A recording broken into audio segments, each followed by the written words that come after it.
तो चलिए आज का जो हमारा टॉपिक होगा that is consequence of polarisation.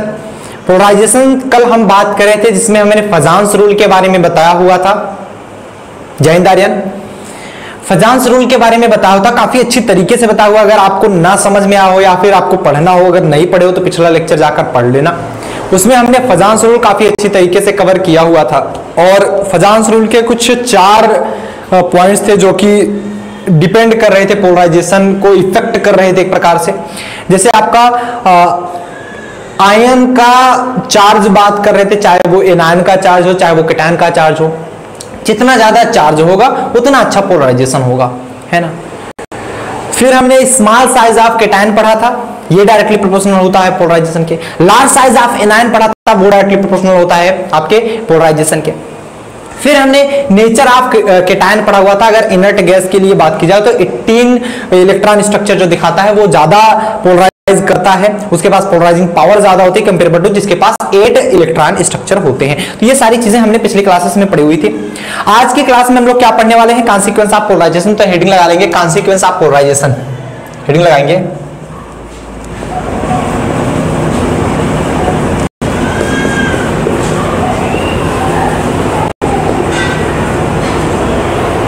Consequence of polarisation. Consequence of polarisation, ठीक है। कॉन्सिक्वेंस ऑफ पोलराइजेशन क्या होता है बताओ। कॉन्सिक्वेंस ऑफ पोलराइजेशन क्या होता है, इसमें लिखेंगे the polarising power of cation depends on the polarising power of cation depends upon. Cation का जो पोलराइजिंग पावर होता है वो किस पे डिपेंड करता है, आयनिक पोटेंशियल। वो किस पे डिपेंड करता है, आयनिक पोटेंशियल। मतलब polarising power of cation depends upon ionic potential, phi जिसे आप बोलोगे, वो डिपेंड करता है आयनिक पोटेंशियल जिसे आप बोलोगे phi. Polarising power of cation depend करता है आयनिक पोटेंशियल जिसे आप फाई बोलते हो, है ना, जिसे आप फाई बोलते हैं। आयनिक पोटेंशियल क्या होता है, कैटायन पर कितना चार्ज है अपान उसका रेडियस। कैटायन पर कितना चार्ज है अपान उसका रेडियस। जो आयनिक पोटेंशियल होता है आपका, ionic potential phi equal to charge on cation divide by radius of cation. Charge on cation divide by radius on cation, radius of cation, ठीक है। चार्ज ऑन कैटायन को हम Z+ से रिप्रेजेंट करते हैं, रेडियस ऑफ कैटायन को R+ से represent. Plus क्या है हमारा कैटायन, प्लस क्या है कैटायन। नोट करते रहिए, थोड़ा सा हम इसको इनकी पिला दें, बेचारी भूखी हो गई।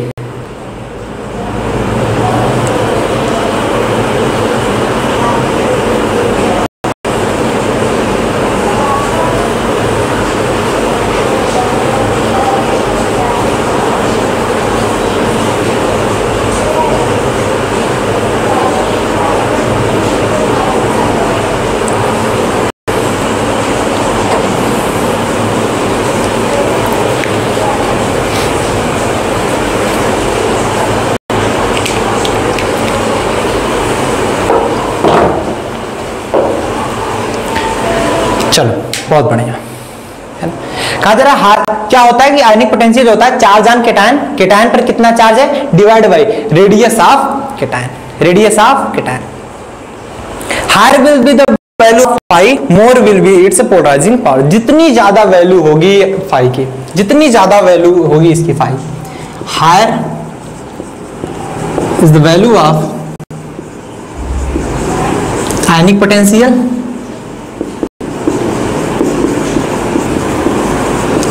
फाई। जितनी ज्यादा वैल्यू होगी आयनिक पोटेंशियल की, हायर विल बी द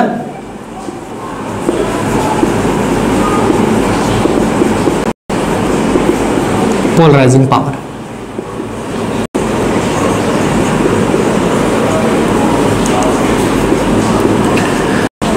मतलब जितनी ज्यादा आयनिक पोटेंशियल होगी उतना ज्यादा किसी भी कैटायन का पोलराइजिंग पावर होगा, उतना ज्यादा किसी कैटायन का पोलराइजिंग पावर होगा, ठीक है।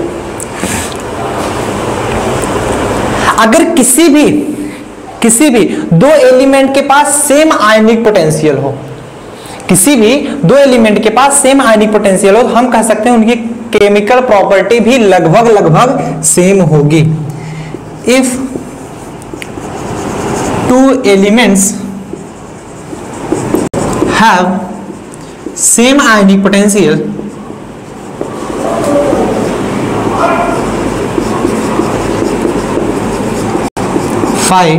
देयर अगर किसी भी दो एलिमेंट के पास सेम आयनिक पोटेंशियल हो जाए तो देयर केमिकल प्रॉपर्टी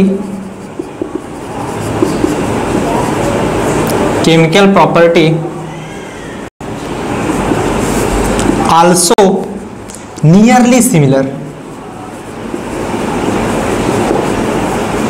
उनकी केमिकल प्रॉपर्टी भी लगभग क्या होती है, सिमिलर होती है, लगभग क्या होती है, सिमिलर होती है ना, लगभग सिमिलर होती है। नोट डाउन कीजिए।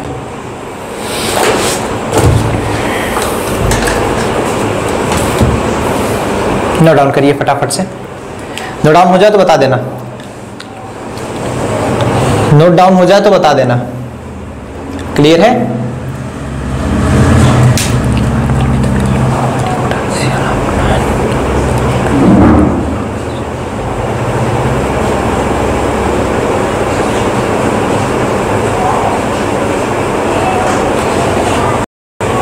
हो गया?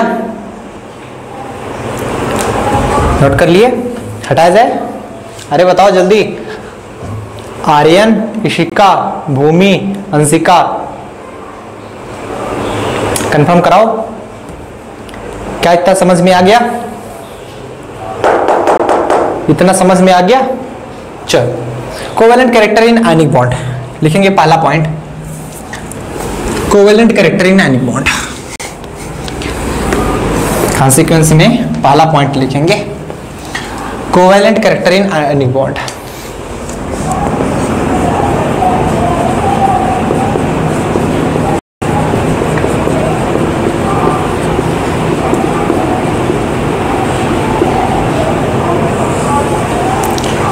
Covalent character in ionic bond, ठीक है। जितनी ज्यादा आयनिक पोटेंशियल किसी कैटायन की ज्यादा होगी उतनी ज्यादा उसकी पोलराइजिंग पावर होती है। ये सभी जानते हो कि higher is the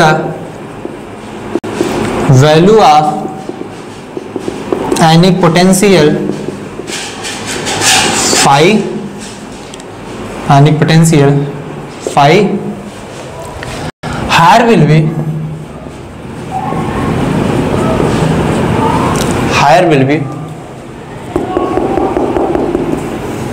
higher will be the polarizing power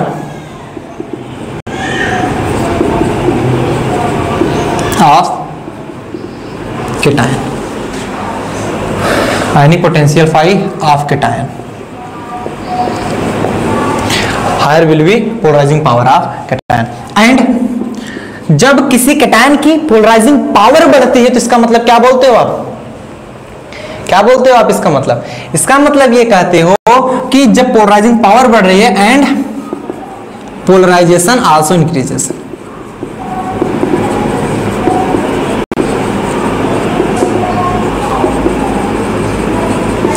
मतलब ये कह रहा है कि अगर फाई बढ़ेगा तो हमारा पोलराइजिंग पावर बढ़ेगा, पोलराइजिंग पावर बढ़ेगा ऑफ कैटायन। जब पोलराइजिंग पावर बढ़ेगा तो इसके कहने का मतलब आपका पोलराइजेशन बढ़ेगा। ये सभी जानते हो पोलराइजेशन कब बढ़ता है? जब पोलराइजिंग पावर ऑफ कैटायन बढ़े एंड पोलराइजेबिलिटी ऑफ एनायन बढ़े। अगर ये दोनों इंक्रीज हो रहे हैं तो हमारा पोलराइजेशन इंक्रीज होता है, हमारा पोलराइजेशन इंक्रीज होता है। मतलब ये कहा जा रहा है अगर पोलराइजिंग पावर कैटायन की बढ़े और एनायन का पोलराइजेबिलिटी बढ़े तो दोनों केस में हमारा पोलराइजेशन बढ़ता है, दोनों केस में हमारा पोलराइजेशन बढ़ता है। ठीक है।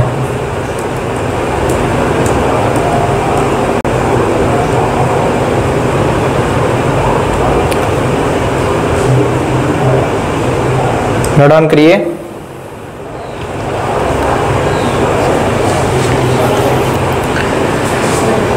नोट डाउन करिए। चलो, इसके कहने का मतलब ये है, अगर पूछा जाए पोलराइजेशन बढ़ेगा कहां से कहां तक, है ना। पोलराइजेशन इंक्रीज होता है from left to right in periodic table. Periodic table में लेफ्ट टू राइट जाने पर पोलराइजेशन आपका बढ़ता है, एंड पोलराइजेशन डिक्रीज होता है। इसका मतलब डिक्रीज होना कहां से कहां तक, from top to bottom in periodic table. Periodic table में लेफ्ट टू राइट जाने पर पोलराइजिंग पावर बढ़ता है, इट मींस दैट पोलराइजेशन बढ़ता है, एंड पोलराइजेशन घटता है कहां तक, ऊपर से नीचे आने पर पोलराइजेशन घटता है। जब आप ऊपर से नीचे की तरफ आओगे तो आपका पोलराइजेशन घटेगा, ठीक।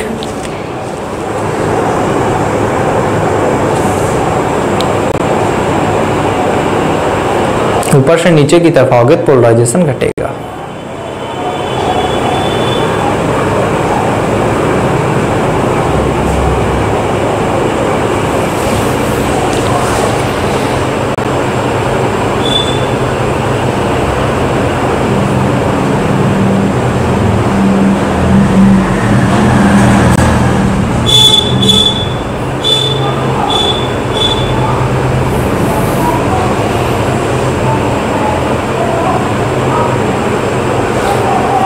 डायगोनल रिलेशनशिप देखेंगे, दूसरा पॉइंट ये तो को नोट कर लिए ना। चलो, दूसरा पॉइंट क्या कर रहा है, डायगोनल रिलेशनशिप। क्या कह रहा है, डायगोनल रिलेशनशिप।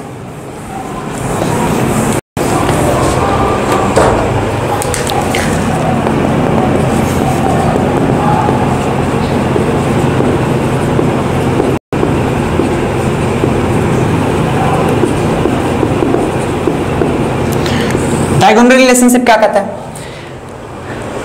कि अगर कोई एलिमेंट्स सेम लगभग सेम आयनिक पोटेंशियल दिखाएं तो मतलब उनके पास डायगोनल रिलेशनशिप दिखा रहे हैं, ठीक है। दोज एलिमेंट्स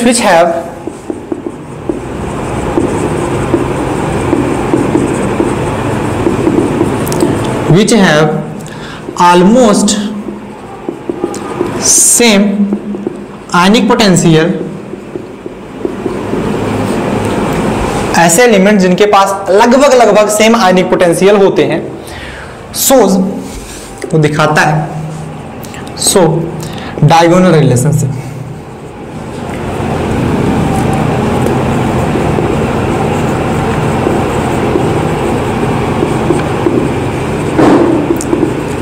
वो डायगोनल रिलेशनशिप शो करता है। सो डायगोनल रिलेशनशिप जैसे फॉर एग्जांपल के लिए Be+2 और Al+3 लिया जाए, Be+2 और Al+3, Be+2 और Al+3। Be+2 के लिए फाई की वैल्यू निकालो। फाई बराबर क्या होता है, आयनिक पोटेंशियल फाई होता है charge on cation, charge on cation मतलब Be+2 अपॉन रेडियस ऑफ, यहाँ केटायन लिख लो, फार्मूला लिख देते हैं केटायन। यहाँ चार्ज ऑन केटायन Be+2 पर कितना चार्ज है, 2 चार्ज। इसका रेडियस कितना होता है 0.31, ऑलमोस्ट ये बराबर क्या होगा 0.6 के बराबर होगा, 0.36 होगा, ऑलमोस्ट बराबर होगा मान के चलते हैं, क्योंकि 2 का आधा 3 3 6.4 होगा, 3 3 3 7 18 तो 3 4 12,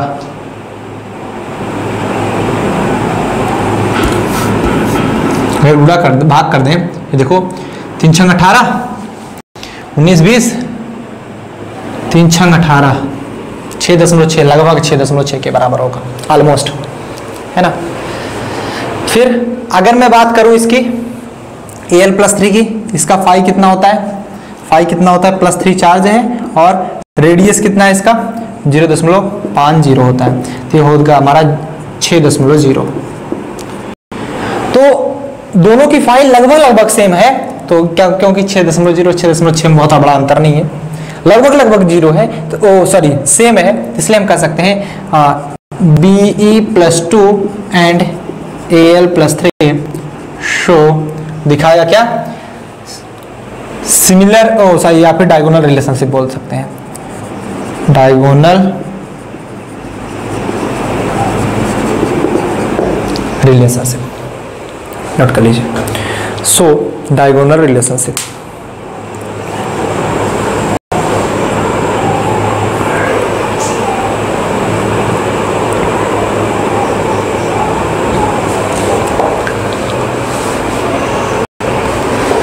नोट करिए।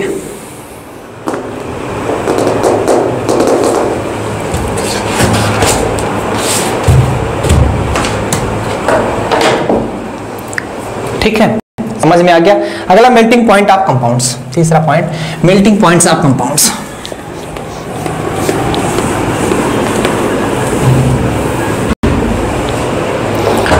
मेल्टिंग पॉइंट ऑफ कंपाउंड्स,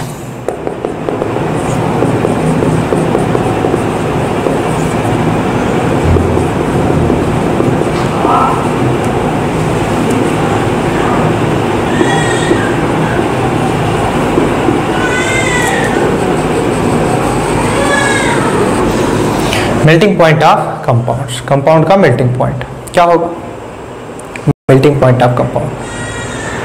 अगर हमारा कोवेलेंट कैरेक्टर इंक्रीज होता है, कब इंक्रीज होगा, जब पोलराइजेशन इंक्रीज होता है, मतलब अगर हमारा पोलराइजेशन इंक्रीज होता है तो हमारा कोवेलेंट कैरेक्टर भी इंक्रीज होता है, कैरेक्टर भी इंक्रीज होता है, एंड उस केस में आपका मेल्टिंग पॉइंट क्या होता है, मेल्टिंग पॉइंट डिक्रीज हो जाता है।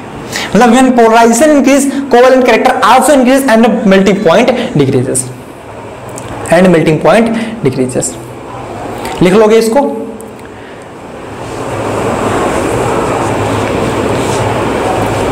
जैसे फॉर एग्जांपल की अगर हम बात करें, बात कर लो NaCl और MgCl2 का, ठीक है, NaCl और MgCl2 का, फॉर एग्जांपल के लिए NaCl ले लो एंड MgCl2 ले लो।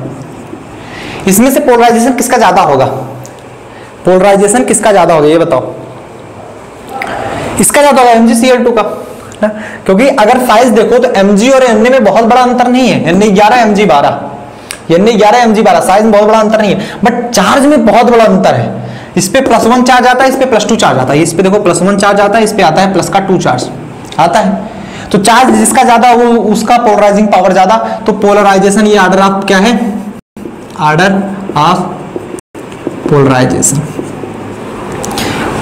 अगर मैं बात करूं मेल्टिंग पॉइंट की NaCl और MgCl2 की, NaCl का 800 डिग्री सेल्सियस होता है, MgCl2 का 71 डिग्री सेल्सियस होता है। इसका 800 डिग्री सेल्सियस होता है और इसका 71.5 ऑलमोस्ट डिग्री सेल्सियस होता है, मतलब ये ज्यादा है। ये हमारा ऑर्डर ऑफ मेल्टिंग पॉइंट है, order of melting point,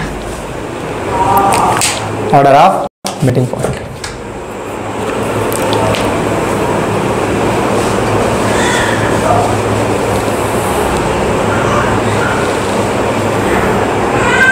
note करेंगे,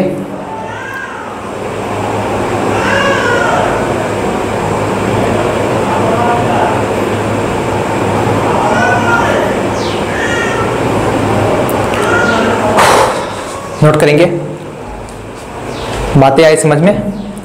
कलर की बात कर लें, 4th point colour, colour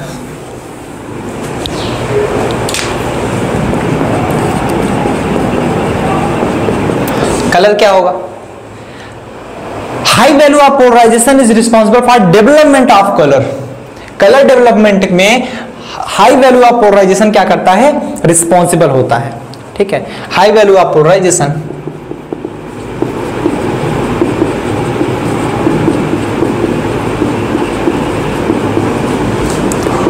is responsible for, high value of polarisation जो होता है वो रिस्पॉन्सिबल होता है किसके लिए, for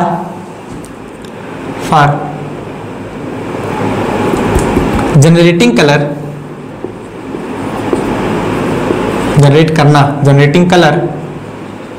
generating colour in organic compound.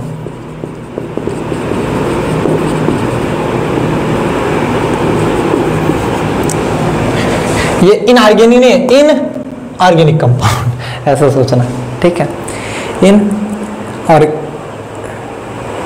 Inorganic compound है ना,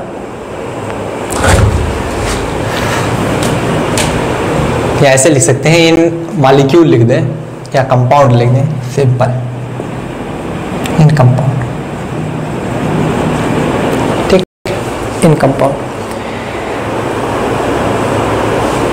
जैसे फॉर एग्जांपल के लिए जो AgCl होता है ये व्हाइट होता है, AgCl क्या होता है, व्हाइट होता है, अभी जब भी देख लेना AgCl क्या होगा, व्हाइट होगा।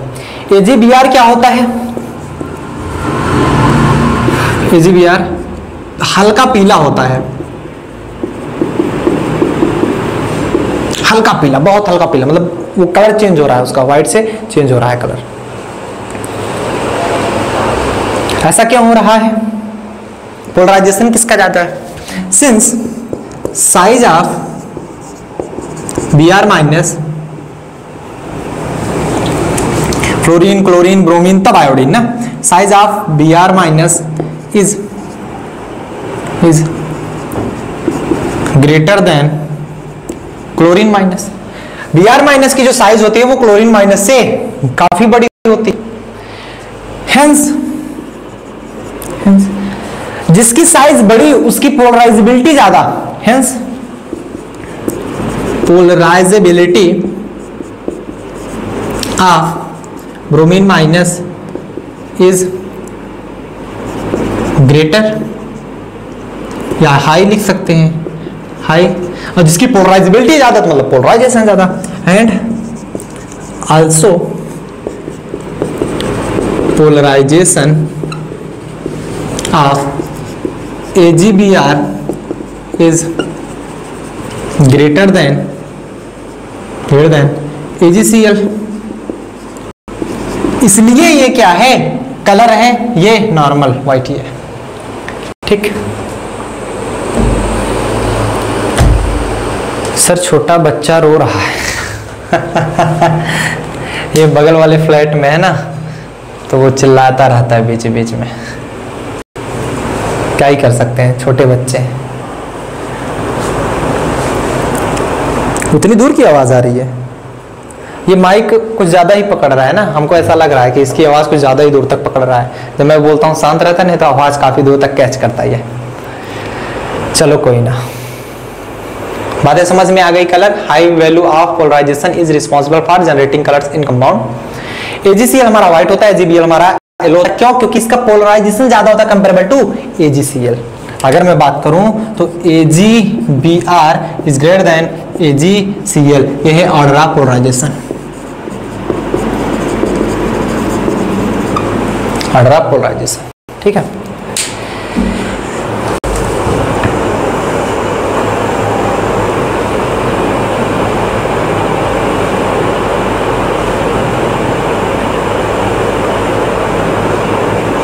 नोट करिए।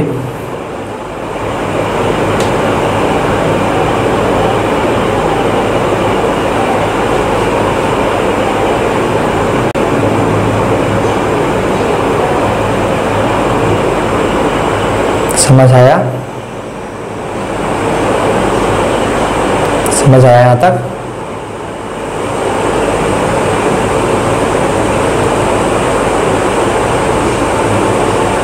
चलो फिर डालेंगे nature of bond. Nature of bond,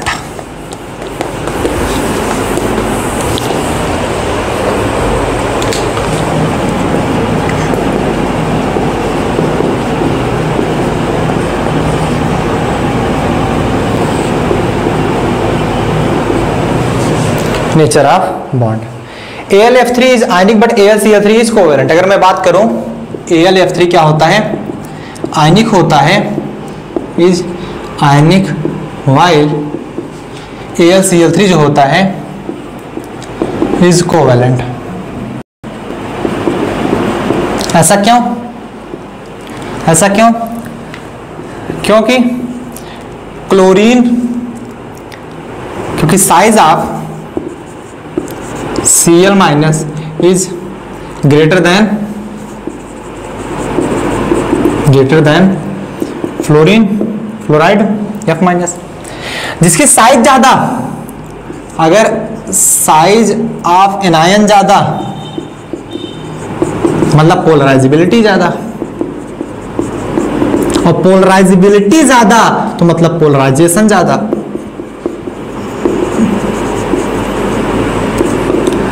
तो पोलराइजेशन देख ले, अगर AlCl3 का ये ग्रेटर देन होता है AlF3 से, AlF3 से, AlCl3 का पोलराइजेशन ज्यादा होता है किससे? AlF3 से।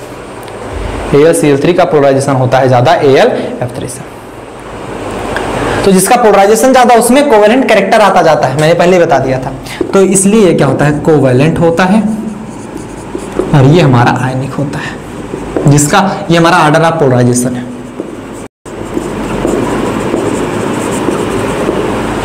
ऑर्डर ऑफ पोलराइजेशन नोट कर लो, ऑर्डर ऑफ पोलराइजेशन है, नोट करिए। टॉपिक तो यहीं पर खत्म हो गया है। हाइड्रोजन बॉन्डिंग आज नहीं स्टार्ट करेंगे क्योंकि हाइड्रोजन बॉन्डिंग लंबी है, इसको एक अलग ही लेक्चर में बताएंगे, है ना। अभी तो टाइम था, बट ये काफी लंबा टॉपिक है और इसे एक नए सेक्टर में ही बताना पड़ेगा। तो हाइड्रोजन बॉन्डिंग जो होगा,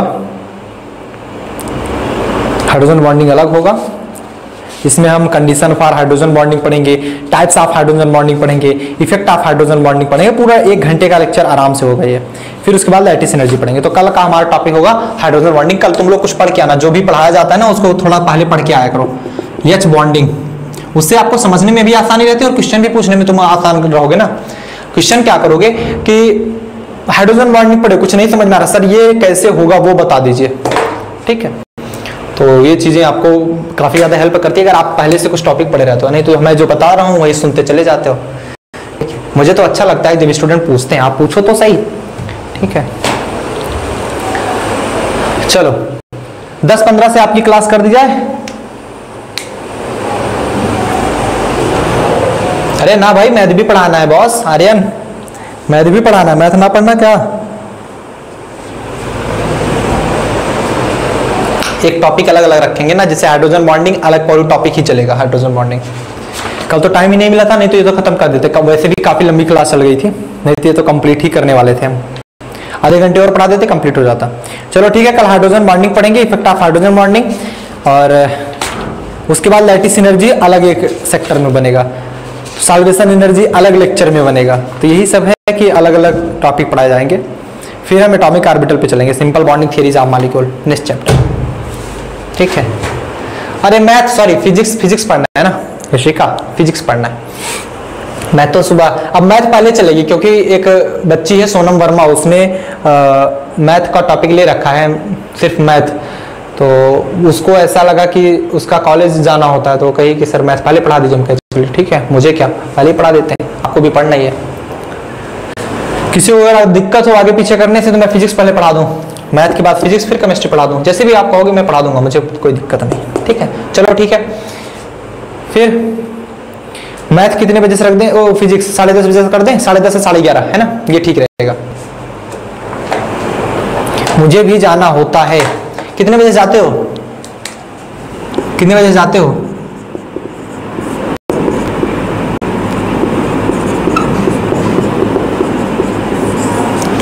कितने बजे जाते हो बताओ आर्यन?